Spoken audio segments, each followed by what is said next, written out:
उसी का पकड़ती है जहां पकड़ सकती है, हर एक के गिरबान को पुलिस भी नहीं पहुंचती माजरत के साथ। अब इस शख्स को एहसन शाह को उन्होंने गिरफ्तार किया, ये यो बाल हैं, उम्रा हो रहा है, टिकटॉक चल रहे हैं, मजे मजे के फिल्टर्स लग रहे हैं, गालें लाल लाल नजर आ रही हैं, जवान लड़का है, कुछ छाती चौड़ी नजर आ रही है। किधर गई वो छातियां, किधर गए वो बाल? गंजी तस्वीर पूरे टिकटॉक पे मशहूर हुई भी। बेटे होता ये है, दुनिया मुकाफाते अमल है। आपने जो बीज ना वही काटना है। बीज बोएगा गोंगलू तो गाजर कितों खाएगा, जो बीज है वो दुनिया में काटना है। इस लड़के ने उमरा किया बराए नाम, इसका मकसद उमरा करना नहीं था, पोशीदा रहना था।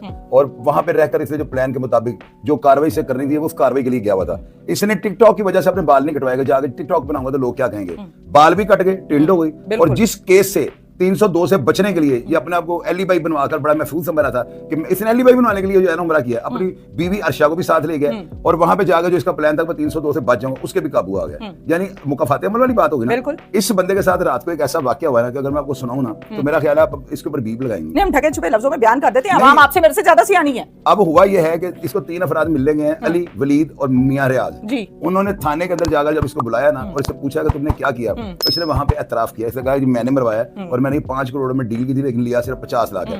उन्होंने फिजिकली तौर पर इसके मुंह के ऊपर थूक दिया। अच्छा, मैंने शायद साहब ये सुना है कि वो जो थूक फेंका है वो थूक नहीं फेंका बल्कि मुंह गीला हो गया और कपड़े गीले हो गए, इतना ज्यादा उसकी क्वांटिटी। मैं आपको बता रहा हूँ वो काफी देर से इकट्ठा कर रहा था। अच्छा। और उन्होंने इकट्ठा करके फुहारा फेंका इसके ऊपर ना, और होना चाहिए था। मैं तो ये कहता हूँ कि अगर मैं वहां पर होता ना तो शायद मैं यूरिन कर देता इसके ऊपर, जो कोई बड़ी बात नहीं थी। मैंने पुलिस अफसरान को कॉल करके ये कहा है कि अगर आपको इतना खौफ खुदा आ रहा है ना कि जी हम करेंगे तो पता नहीं हमारे खिलाफ क्या रिटे हो जाएंगे, आप मुझे मौका दो तो मैं जो हूं ना आपके वहां पे आगे मौजूदगी में इसको मारूंगा और आप मुझे अरेस्ट कर लेना, मेरे ऊपर एफआईआर दर्ज कर देना, मैं इसके सारे खानदान का भार उठा लूंगा। ऐसे पुलिस मुकाबलों की जब बात करते हैं तो तारीख जो है वो भरी पड़ी है इस बात से शायद साहब के बहुत से पुलिस मुकाबले जो हैं वो जेन्युइन होते हैं और बहुत से पुलिस मुकाबलों की तस्वीरें वो भी हैं जिनके पीछे हथकड़ी लगी होती है, तो बंदे के सीने पे गोली लगी होती है। सुबह उठ के जब क्राइम रिपोर्टर्स ग्रुप खोलते हैं तो पता लगा जी फलाना इश्तिहारी मारा गया है, कैसे जी पुलिस पर फायरिंग कर रहा था। तो आप तो ज्यादा सियाने इस मामले। बेटे एक ना मुझे कमेंट आया हुआ है, मैं आपको अभी दिखाता हूँ। प्रोग्राम खत्म होगा ना, आप मुझे कहना अंकल दिखाएं तो मैं आपको अभी दिखा देता हूँ। ठीक है। उसमें ना आप देखो एक औरत ने ना मुझे पता क्या कहा है, आप अपना व्हाट्सएप नंबर दिया, मैंने नंबर दिया, फिर से मुझे मैसेज किया हुआ है। मुझे इंडिया से वो औरत कह रही है, कहती है मैं भगवान की कृपा ना मैनू, जिस तरह वो लोग बोलते हैं,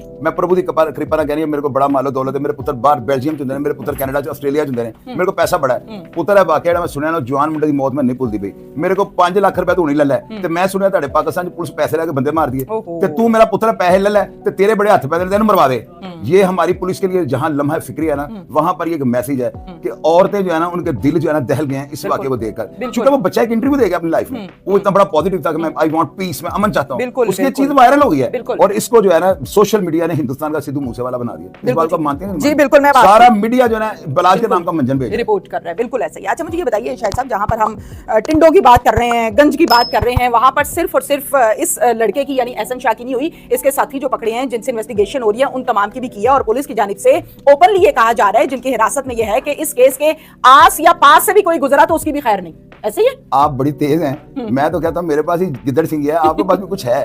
बेटे ऐसे ही हो रहा है। इस पुलिस वालों ने अहद कर लिया है, उन्होंने कहा, मेरी बात हुई है ना, उन्होंने कहा चोई साहब जे एस केस ही दूध दूध पानी पानी ना कर सके तो अपने प्यो नहीं जाएंगे। इस तरह की कसम पुलिस ने कभी जिंदगी में नहीं दिखाई। पुलिस वाले जो कर रहे हैं बुर्जों को लाकर उन्होंने उल्टा दिया और ये टिंडे आम आदमियों की नहीं हुई। बिल्कुल ये टिंडे जो है ना ये टिंडे जिन्नों की हुई हैं। अब देखिएगा, यानी जिन्नों का मतलब ये अंडरवर्ल्ड के कोई डॉन है, लैंडलॉर्ड लोग, ठीक है, जो क्रूजर्स में बैठते थे, जो डिम डॉम जिनकी लाइफ बड़ी डिंग डोंग तरह की वो लाइफ गुजार रहे थे, उन लोगों की टिंडे हुई हैं। क्यों? वो बिल वास्ता या बरास्ता इस केस में मुलव्वस थे। मुजरम नहीं है वो, मुलजम भी नहीं है वो, शामिल तफ्तीश हुए हैं, शामिल तफ्तीश हुए हैं। शायद साहब हम बहुत से केसेस में देखते हैं कि जो इन्फॉर्मर होता है, जो कत्ल करवा रहा होता है, खबर पहुंचा रहा होता है, उसको कहते हैं कि इसका कोई बहुत बड़ा गुनाह नहीं है। असल कातिल वो है जिसने फायर किया और फायर करके बंदा मार दिया। हम अक्सर औकात देखते हैं जो प्लानर्स होते हैं वो बाहर बैठते हैं, फोन पे बैठ के यहाँ पर शूटर्स के जरिए से बंदों को मरवा देते हैं। बेसिकली इसने अपने हाथ से फायर नहीं मारा, तीसरी बढ़ तक अभी तक पहुंचे कोई नहीं है, किधर खड़े। बात यह है कि ऐसे केसेस में हमेशा जो होता है ना बड़े प्लानर वो एलिबाई बना लेते हैं। उनको ये होता है कि हम बैरून मुल्क चले जाएं, किसी गवर्नमेंट के हॉस्पिटल में एडमिट हो जाएं, ताकि जाए वकुआ यहाँ पर मौजूदगी मौत के मुतरादिफ होती है। जो बंदा जाए वकुआ पर मौजूद नहीं, ख्वाह वो मशवरे में है, ख्वाह वो इमाम है, रास्ते बीच निकल आते हैं। तो ये लोग जो है ना जिस बंदे को भी आगे भेजते हैं ना अपनी तरफ से भी इतने मजबूत होते हैं, उनके जेन्युइन मजबूत होते हैं, कोर्ट फौरन बेल दे देती है। शायद वो प्लान का हिस्सा इसलिए इस चीज को बनाते हैं कि एलिबाई अगर मजबूत बनी हो ना तो कोर्ट आपको बेल 1 सेकंड से पहले दे दी। एहसन शाह जो है उसने हाथ से तो फायर नहीं मारा, उसने तो जस्ट इन्फॉर्म ही किया ना ना, मारने वाला तो ऑटोमेटिकली मर भी गया। मैं आपको केस के वाले से कह रहा हूँ, पुलिस इसके ऊपर जो मर्जी डाल ले। पुलिस मुकाबले होते क्यों हैं? पुलिस मुकाबले इसीलिए होते हैं जब देख लेते हैं ना पुलिस वाले कि हमने इतनी मेहनत की, इस मुल्कों को उल्टा टांगा, इससे रिकवरियां की, हमने सब कुछ किया, अदालत में गया, महीने बाद बाहर आ गया। और बहुत से ऐसे हम देख रहे होते हैं मुलजिम जो है उनके ऊपर 60 पर्चे हैं, किसी पे 70 हैं, किसी पे 50 हैं, 6 महीने बाद बाहर फिर रहे होते हैं घर लगा के। तो फिर जब पुलिस देखती है ना ये बंदा बाहर आके फिर वारदातें करता है, तो बेटे आप यकीन करना पुलिस वाले फिर जो है ना इनको बहुत अच्छा करते हैं, मावरा अदालत कत्ल कर देते हैं। नहीं तो ये तो घरों से लोगों की बहनें उठा लें, बहनें उठा लें और इनको पूछने वाले कोई ना हो, इनके खिलाफ शहादत कोई ना दे, अगर इन लोगों को पुलिस ना पूछे तो। आप ये देखो कि इस केस के अंदर जो है ना जो भी पुलिस कर लेगी ना, इसके ऊपर पूरे केस का वजन डाल दे, इसकी अली भाई जो बनी है सऊदी अरब, इसको कोर्ट बेल दे देगी। मेरी राय अगर आप ये पूछना तो ऐसे बंदे को जो है ना चौक के अंदर लाकर जो है ना आग लगा के मार देना चाहिए। इसके लिए अगर किसी एक आध कांस्टेबल के ऊपर इनको 302 की एफआईआर भी दर्ज करनी पड़ेगी तो कर दें। लेकिन इतनी पेन वो ले क्यों? बेटे लेनी चाहिए ना, पाकिस्तान की जाकर सही हो रही है। अब दुनिया में कमेंट बॉक्स में लोग ये लिख रहे हैं कि पाकिस्तान इतने बेगैरत हैं कि अगर इनको पैसे दो मां बहन भेज देंगे। क्या ये बातें आपको कह रहे हो? नहीं, ये तो आप कह रहे हैं ना कि इनकी जागरसाई हो रही है, पता नहीं उनको फील हो रही है कि नहीं। वो बेटे कैसी बात कर रहे हैं, हिंदुस्तान के चैनल को पूरी दुनिया से देख रही है, उनका कमेंट बॉक्स सबको लेना। तो ये किसकी मां बहन को कह रहे हो? मुझे कह रहे हो, वो आपको कह रहे हैं, वो सारी दुनिया को कह रहे हैं, पाकिस्तानियों को कह रहे हैं। वो तो क्या हम लोग गालियां सुनने के लिए बैठे हैं? हम लोग बेगैरत हैं? हमारी कोई गैरत नहीं।